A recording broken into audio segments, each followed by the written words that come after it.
RSS ಬಾವುಟ ಮತ್ತು banner ತೆರವು ಸರ್ಕಾರಿ ಜಾಗದಲ್ಲಿ ಆರ್ಎಸ್ಎಸ್ ಚಟುವಟಿಕೆಗಳಿಗೆ ನಿರ್ಬಂಧವನ್ನು ವಿಧಿಸಲಾಗಿದೆ. ಸರ್ಕಾರಿ ಜಾಗದಲ್ಲಿ ಆರ್ಎಸ್ಎಸ್ ಚಟುವಟಿಕೆಗಳಿಗೆ ನಿರ್ಬಂಧವನ್ನು ವಿಧಿಸಲಾಗಿದೆ. ಚಿತ್ತಾಪುರದಲ್ಲಿ ನಾಳೆ ಆರ್ಎಸ್ಎಸ್ ಬೃಹತ್ ಪಥ ಸಂಚಲನ ಕಾರ್ಯಕ್ರಮ ಇರುತ್ತೆ. ಚಿತ್ತಾಪುರದಲ್ಲಿ ಆರ್ಎಸ್ಎಸ್ ಬ್ಯಾನರ್ಗಳನ್ನ ತೆರವು ಮಾಡಲಾಗಿದೆ. ಪಥ ಸಂಚಲನಕ್ಕೆ ಬ್ಯಾನರ್ ಮತ್ತು ಬಾವುಟವನ್ನು ಅಳವಡಿಕೆ ಮಾಡಲಾಗಿತ್ತು. ಆದರೆ ಈಗ ಅದನ್ನ ತೆರವು ಮಾಡುವ ಕೆಲಸವನ್ನ ಮಾಡಲಾಗ್ತಿದೆ. ಬಾವುಟ ಮತ್ತು ಬ್ಯಾನರ್ ಅನ್ನ ಪುರಸಭೆ ತೆರವುಗೊಳಿಸಿದೆ. ಹಿಂದೂಪುರ ಸಂಘಟನೆ ಕಾರ್ಯಕರ್ತರು ತಮ್ಮ ಆಕ್ರೋಶವನ್ನ ವ್ಯಕ್ತಪಡಿಸ್ತಾ ಇದ್ದಾರೆ.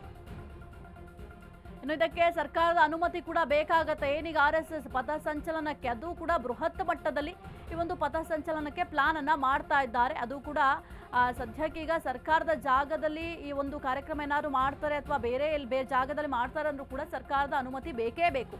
ಹಾಗಾಗಿ ಮೊದಲು ಅನುಮತಿಯನ್ನ ಪಡಿಬೇಕಾಗತ್ತೆ. ಆದ್ರೆ ಈ ಮೊದಲೇ ಈಗ ಬ್ಯಾನರ್ ಆಗಿರ್ಬೋದು ಅದೆಲ್ಲವನ್ನು ಕೂಡ ಗಮನಿಸ್ತಾ ಇದ್ದೀರಾ. ಸದ್ಯಕ್ಕೆ ಬ್ಯಾನರ್ ಅನ್ನು ಅಳವಡಿಕೆ ಮಾಡಿದ್ದಾರೆ. ಇದನ್ನ ತೆರವು ಮಾಡುವ ಕೆಲಸವನ್ನ ಪುರಸಭೆ ಅಧಿಕಾರಿಗಳು ಮಾಡ್ತಾ ಇದ್ದಾರೆ. ಹಿಂದೂಪರ ಸಂಘಟನೆ ಕಾರ್ಯಕರ್ತರು ಕೂಡ ಈ ಒಂದು ವಿಚಾರಕ್ಕೆ ತಮ್ಮ ಆಕ್ರೋಶವನ್ನ ವ್ಯಕ್ತಪಡಿಸುವ ಕೆಲಸವನ್ನು ಕೂಡ ಮಾಡ್ತಾ ಇದ್ದಾರೆ. ಈಗ ಆಲ್ರೆಡಿ ಸರ್ಕಾರಿ ಜಾಗದಲ್ಲಿ ಆರ್ಎಸ್ಎಸ್ ಚಟುವಟಿಕೆಗೆ ನಿರ್ಬಂಧವನ್ನ ವಿಧಿಸಲಾಗಿದೆ. ಆರ್ಎಸ್ಎಸ್ ಹೆಸರು ಹೇಳದೆ ಈ ಒಂದು ಚಟುವಟಿಕೆಗಳು ಏನ್ ಮಾಡ್ತಾರೆ, ಪಥಸಂಚಲನ ಆಗಿರ್ಬೋದು, ಬೈಠಕ್ಗಳಾಗಿರ್ಬೋದು, ಇದೆಲ್ಲದಕ್ಕೂ ಕೂಡ ನಿರ್ಬಂಧವನ್ನ ವಿಧಿಸಲಾಗಿದೆ.